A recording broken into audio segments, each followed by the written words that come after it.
Well, hello, YouTube. What is up? It's Evelyn, Prof. Eve. I am back.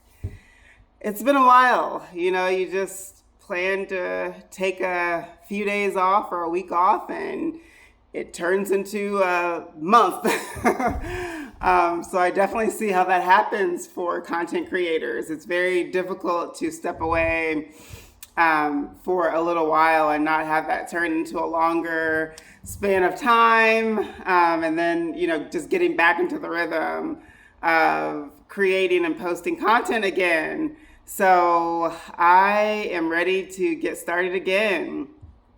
Yeah, I've been away for at least a month since my last video.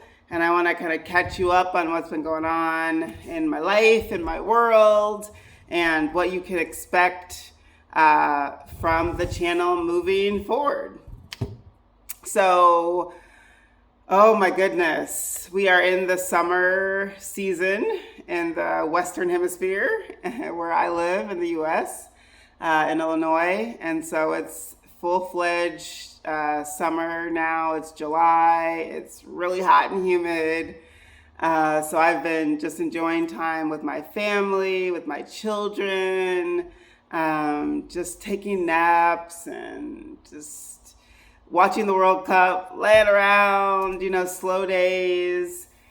That's what summer is about for me. It's a time where things slow down a little bit. They don't come to a halt, and I still have plenty of work to do, but it's just not as rigorous as the school semester for me because I teach 6 classes during the semester. So in the summer, I'll teach, maybe 2 or 3 online where I don't even need to go into campus. So it's just a different work schedule environment during the summer. So that's, what I've been up to socially. Not a ton of activities with friends, even though I have been able to see a couple of friends this summer. And I've been in a lot of virtual, meetings and networking events and things like that. But I've been spending a lot of time building my business. I've talked about the fact that I'm building a consulting and advising business. It's here. It's called Authority Aligned. And what I do is help women founders, women entrepreneurs to develop their business blueprint in a way where their credibility and their authority is forward facing and ingrained in every part of the business. And of course, as a sociologist, I'm also looking at alignment between mission and purpose and communication and feedback, structures and all those kinds of things. So, I help women founders in that way, and also in a more intimate way where we look at some of the breakdowns in our influence and authority, in the way that we show up sometimes in meetings and in decision-making spaces, or in the way that we undermine ourselves through our communication. And email is a big culprit for a lot of professional women. So those are the kinds of things that I work with women entrepreneurs or women founders around. So it's very exciting. I'm in the thick of it. I am a woman entrepreneur and founder building a business. And I'm also helping these same women do this at the same time. So that part is really interesting.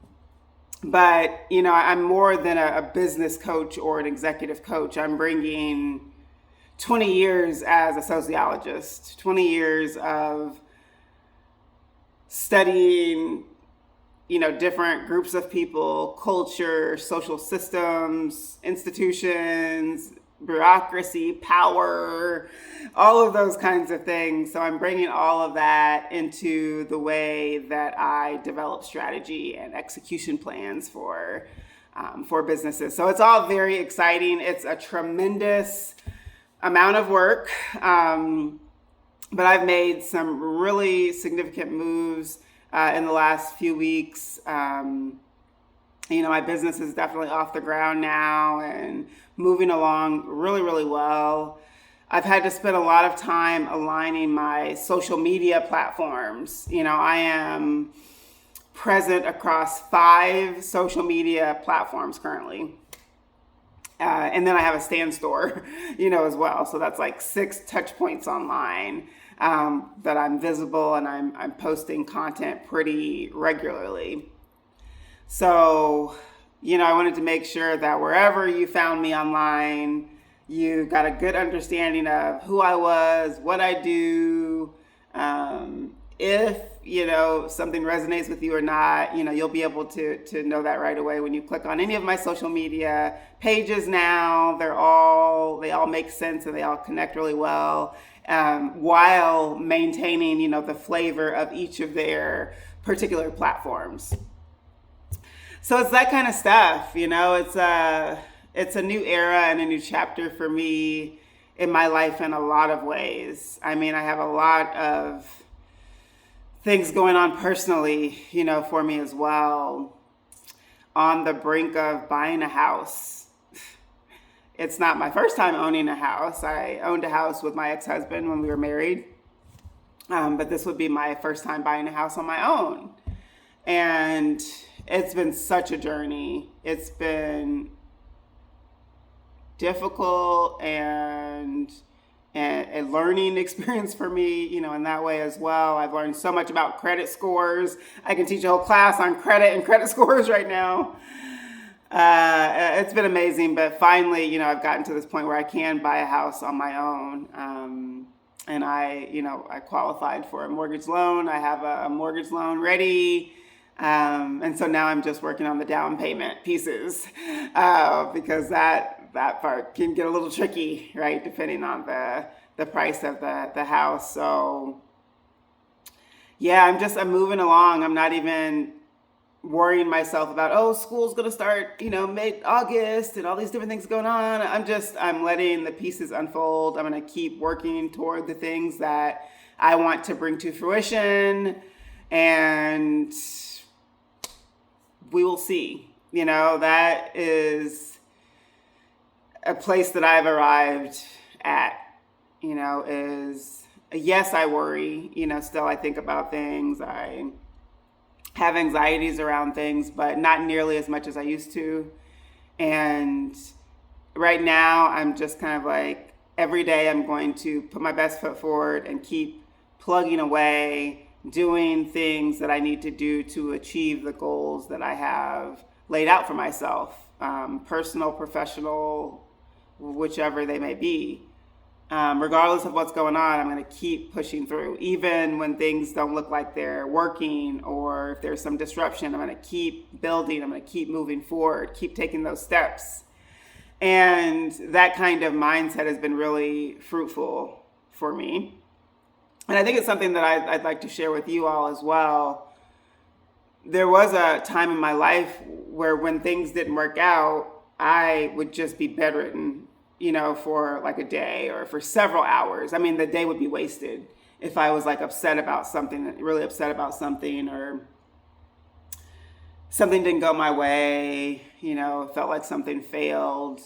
It was really hard for me to deal with that, because I am a person that's hard on myself. I hold myself to a high standard, and I have really aspirational ideas and dreams and goals for my life. So I'm my own worst critic and toughest critic. So, that is something that I think is useful, is to, this laying in bed and just consuming your mind and yourself with worry. Think about what that actually does for you. It does nothing but makes things worse. And yeah, we do need time to just release, rest, scream, cry, whatever it might be, fast. But then come out of that as soon as you can. Or even before you've come out of it, just try to push yourself through anyway, to do something. Getting out of bed and like taking a shower and getting dressed, that is a significant move to make in a given day for any human being. And so it's those sorts of things to think about. Maybe there's like a minimum every day that I can get done, or that I have the capacity to do? What is that daily minimum? Maybe it's just